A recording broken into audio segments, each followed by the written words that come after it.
রাতের বেলা এই সব প্রাণী বের হয়, নবী সাল্লাল্লাহু আলাইহি ওয়াসাল্লাম বলেছেন, অতএব আপনাদের বাচ্চা যারা আছে এদেরকে সন্ধ্যাবেলায় বাইরে ছেড়ে দিবেন না।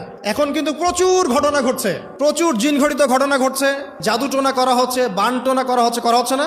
নবী সাল্লাল্লাহু আলাইহি ওয়াসাল্লাম বলেছেন, রাতের বেলা তোমরা বাচ্চাদেরকে সন্ধ্যাবেলা ছেড়ে দিও না, আগে ভালো করে সন্ধ্যাটা হয়ে যাক, যদি ছাড়তে হয় তারপর ছেড়ো।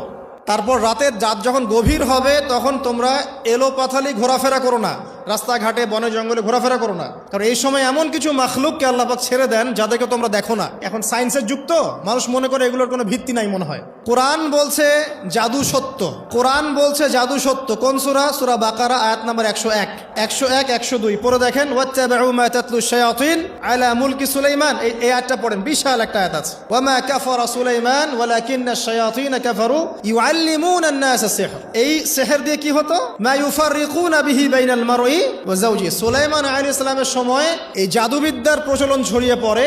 এই জাদু মানুষ শিখে কি করছিল? নারী পুরুষের মাঝখানে, স্বামী স্ত্রীর মাঝখানে বিভেদ সৃষ্টি করছিল। এখন দেখেন না, পরিবারের স্বামী স্ত্রীর বন্ধন ভেঙে যায় না, কেউ কাউকে দেখতে পারে না, এমন হচ্ছে না? খুব ভালো সম্পর্ক, হঠাৎ করে সম্পর্ক খারাপ। এই জাদুবিদ্যা সত্য। এবং এখনকার অনেক ভণ্ড যে কবিরাজগুলো বের হয়েছে, এরা জিনকে তাবে করে নিয়ে এই জিনদের মধ্য দিয়ে মানুষের মধ্যে জাদু ছড়িয়ে দিয়েছে। এই জাদুবিদ্যা সত্য। এর ফলশ্রুতিতে বহু পরিবার ধ্বংস হয়ে যাচ্ছে, দৃশ্য অদৃশ্যের অনেক ক্ষতি আছে। এগুলো এখনকার সায়েন্স বিশ্বাস করে না। আর সায়েন্স বিশ্বাস করে না বলে যে আমরা বিশ্বাস করবো না এমনটাও নয়। এখন বিজ্ঞান যেটা প্রমাণ করতে পারে নাই, এটা কি বিজ্ঞানের ব্যর্থতা না ইসলামের ব্যর্থতা? আল্লাহ রব্বুল আলামিন এবং তার রাসূল যা বলেছেন সেটাই চূড়ান্ত সত্য, সেটা আমরা প্রমাণ করতে পারি বা না পারি, এটাকে অন্ধভাবেই বিশ্বাস করতে হবে। এটাই হচ্ছে একটা মৌলবাদী কনসেপ্ট। আর এভাবে ইসলামের মৌলিক বিষয়গুলোকে না মানলে কেউ মুসলিমই হবে না। কথা কি বুঝতে পারছেন? আচ্ছা, তিনি বলছেন রাতের বেলা এমন কিছু মাখলুক বের হয় যাদেরকে তোমরা দেখো না। দুষ্ট জিন বের হয়। কি বের হয়? জিন জাতি নাই পৃথিবীতে?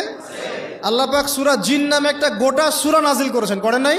কুলু হিয়া ইলাইয়া أنه استمع نفر من الجن وقالوا إنا سمعنا قرآنا عجبا। জিনদের একটা দল কোরআন শুনে বলেছিল যে আমরা অদ্ভুত আজব একটা কোরআন শুনেছি। তারপর তারা গিয়ে তাদের কওমের কাছে ইসলামের দাওয়াত দেয়, ওই কওম ইসলাম কবুল করে। এটা নবী সাল্লাল্লাহু আলাইহি ওয়াসাল্লামের জীবনের সেই সময়কার ঘটনা, যখন নবীজি তায়েফ থেকে ফিরে আসছেন। তায়েফবাসী তাকে অত্যাচার করলো, তিনি নাখলা উপত্যকায় এসে নামাজ পড়ছেন, ওই নামাজের কেরাত শুনে জিনরা ইসলাম কবুল করেছে। তো সূরা জিনে আল্লাহ পাক এই কথা নাজিল করেছেন। তো আল্লাহ পাক যে বলছেন জিন জাতি আছে, আল্লাহ কি মিথ্যা কথা বলছেন? নাকি নাসা যখন বলে এলিয়েন আছে তখন ওইটা সত্য, আর আল্লাহ বলছেন জিন জাতি আছে এটা মিথ্যা?